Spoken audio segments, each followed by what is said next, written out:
देख लें कि अहमदियों का मसला इसी दौर में 90 साल का मसला, इसी दौर में इसका फैसला, आखिरी फैसला जो कौमी असेंबली ने किया है, जो 90 साल से चल रहा था, वो इसी वक्त में हुआ। उनकी दीगर इस्लामी खिदमात में गलतियों से पाक कुरान मजीद की इशाअत और आज़ाद हज पॉलिसी के अलावा 100 साल पुराने खत्म नबूवत के मसले को हल करना भी शामिल है। लेकिन अफसोस वो तमाम मजहबी जमातें जो इस मसले के बारे में बहुत पुरजोश थीं और इसे हल करने वाले को उम्मत का मुस्लिम करार देती थीं, उन्होंने बाद में न सिर्फ जनाब भुट्टो के खिलाफ निज़ाम मुस्तफ़ा के नाम पर तहरीक चलाई, बल्कि उन्हें जिस्मानी तौर पर ख़त्म करने में भी एक फौजी डिक्टेटर की मदद की।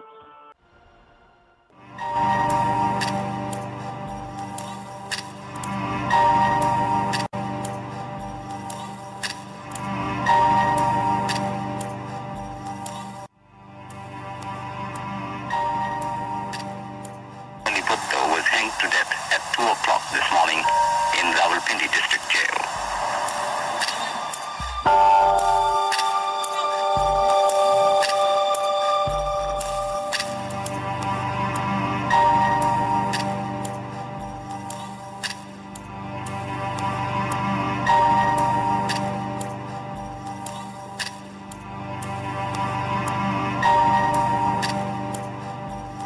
बताइए कि भुट्टो साहब की लाश की बेहरमती भी हुई। भुट्टो साहब को जब वेरीफाई किया गया कि ही इज डेड, फांसी की वजह से वो मर चुके हैं, तो उसके बाद फिर उनकी डेड बॉडी को ऊपर लाया गया और उन्हें उनकी तस्वीरें जो है तो वो उतारी गई।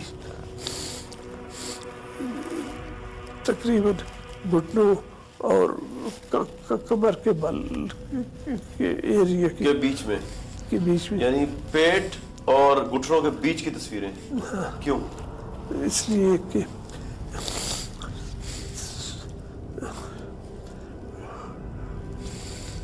भुट्टो का वालिद का नाम था सर शाहनवाज भुट्टो। उसने एक हिंदू लड़की के साथ जबरदस्ती शादी कर ली थी, ये इंटेलिजेंस वालों ने बताया गया। तो वो देखना चाहते थे कि वो खतरे हुए हैं यानी भुट्टो साहब के। हाँ, ये कौन देखना चाहता था?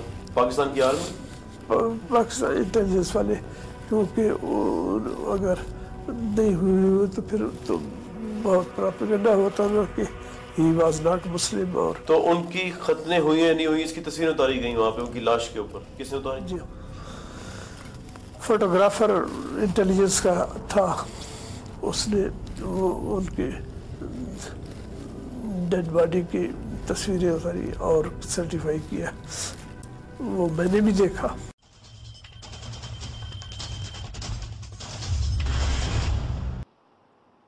एक ideological belief. Socialist?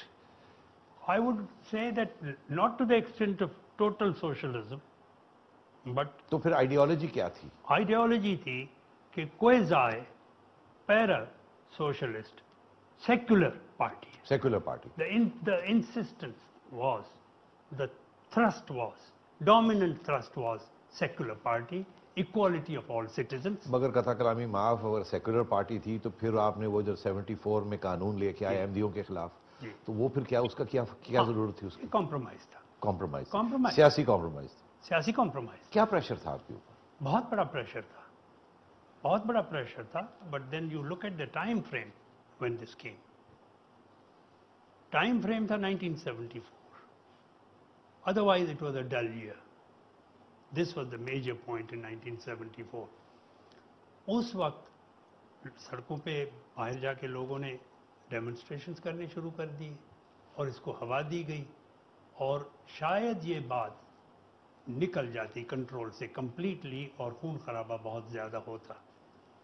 और भुट्टो साहब के करीब जो कुछ लोग थे وہ تو ایکسٹریمسٹ ہے نا اس سلسلے میں کہ نہیں کریں گے، کریں گے کس قسم کے لوگ؟ مولانا کوثر نیازی جیسے لوگ؟ مولانا کوثر نیازی مرحوم، خان عبد القیوم خان، اور پھر علی محمد شاہ راشدی وغیرہ، وہ تو کہہ رہے تھے کہ جی ایسی بچکانہ تجاویز آ رہی تھی کہ اس کو ڈیفیوز کرنا ہے تو سول کورٹ میں جا کے دعویٰ کر لو، کہہ دو کہ جی سول سوٹ پڑا ہوا ہے سول جج کے پاس، ہم کیسے کر سکتے ہیں، ایسی سی بچکانہ تجاویز آتی تھی، لیکن یہ پریشر تھا۔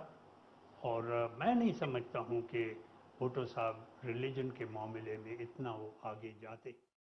لیڈرز جو ہیں، دیکھیں جی، کافر کہنے کا نہ کسی مذہبی کو دوسرے کو حق ہے اور نہ مجھے کسی کو حق ہے۔ جماعت احمدیہ کو کیوں ڈکلیئر کیا تھا کافر؟ وہ آدمی جو اپنے آپ نے بھی کہا کہ کافر کہنے کا کسی کو کوئی حق نہیں، تو جماعت احمدیہ کو جب کافر ڈکلیئر کیا تھا تب آپ نے ہاتھ کیوں نہیں کھڑا کیا؟ دیکھیں جناب، جہاں تک سوال ہے کہ آپ چھوٹے تھے اس وقت، جہاں تک سوال ہے آقا کا، حضرت محمد صلی اللہ علیہ وسلم کا، ان کے ساتھ ہماری ایک ایموشنل اٹیچمنٹ ہے۔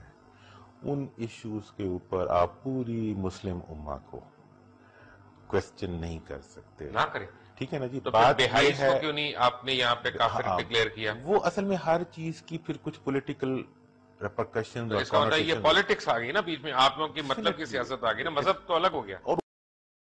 ایک بات میں ختم کر دوں کہ ریاست کو کوئی حق حاصل نہیں ہے، اور جو دوسری ترمیم کی گئی بھٹو صاحب کے زمانے میں، بھٹو صاحب نے یہ سیاسی سٹنٹ کے طور پہ کی تھی، اور ان کا خیال تھا کہ وہ یہ کر کے دوبارہ سے جو ان کے خلاف دائیں بازو کا مذہبی جو احتجاج بڑھ رہا تھا وہ شاید ٹھنڈا پڑ جائے، وہ نہیں پڑا، وہ بڑھ گیا۔